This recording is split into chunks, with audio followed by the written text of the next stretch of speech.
Okay, so this is a follow-up assignment to our microscope and stereoscope lessons. Now, I can't have you in here to look and use the microscopes and the stereoscopes and go out back here and go grab some samples. So you're going to use your environment. That was one of the reasons why you did the Show Me Who You Are video, is so that you can show me your environment and see if this is something that maybe we can pull off. So we're going to try it. You can see here in the directions that I say that your iPad can be a powerful tool. Not only can you watch your TikTok videos on it and go on social media and do some of your homework, it's got some other tools like your camera, for example, that we're going to use in this activity. So what I'd like you to do is I'd like you to find 10 different organisms in your environment. They can be plants, animals, fungi are pretty abundant right now with the rain that just happened. You might be able to find some mushrooms around. And I would like you to take one, you can see in my directions, I took a far away picture and then I came and I took a very close-up picture. So in that first example, there's a nice tree right outside my classroom, and it sits right outside the windows, and I've been noticing it's growing some green, it looks like moss on it. So I took a large scale picture of the tree, and then I came in really close on some of the green stuff that's growing on it, and I zoomed in, and you can see in that zoom in, there's some interesting things happening there. There are some details that you might not have been able to see just by walking past that tree.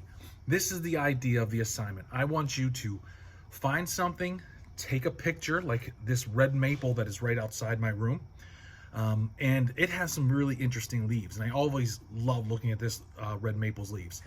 So you take a picture of the tree from far away, and then you zoom into some sort of aspect of that organism.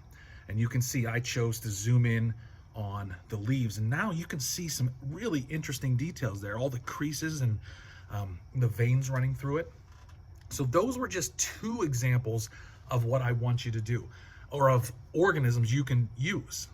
Plants are always, you'll find amazing things with plants.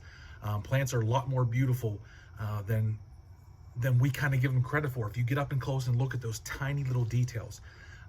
I would like you to try and get some animals, some organisms that are insects or even spiders, bugs, roll over a log and see what's underneath it. And try and get nice zoomed in pictures of what you see there. I know for some of you that's not your cup of tea. You don't like the creepy crawly things. So you can stick with plants, but I'd like you to try and do some other things. Maybe a part of your pet. I saw in some of yours, in some of your videos, a lot of you had cats and dogs that you showed. Some of you had chickens and ducks, horses. So think about zooming in on an aspect of one of those animals and maybe getting some close-up pictures.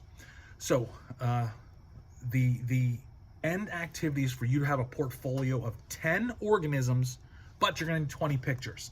You're going to need the big picture and then the zoomed in really close picture, and you're going to have 10 organisms, 20 pictures altogether, and that's what you're going to submit to me.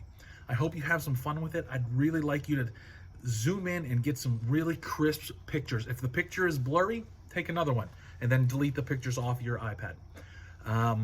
Have fun with it. Go and explore your environment, and I'd like to see how creative some of you can be with all this. All right, have fun lesson.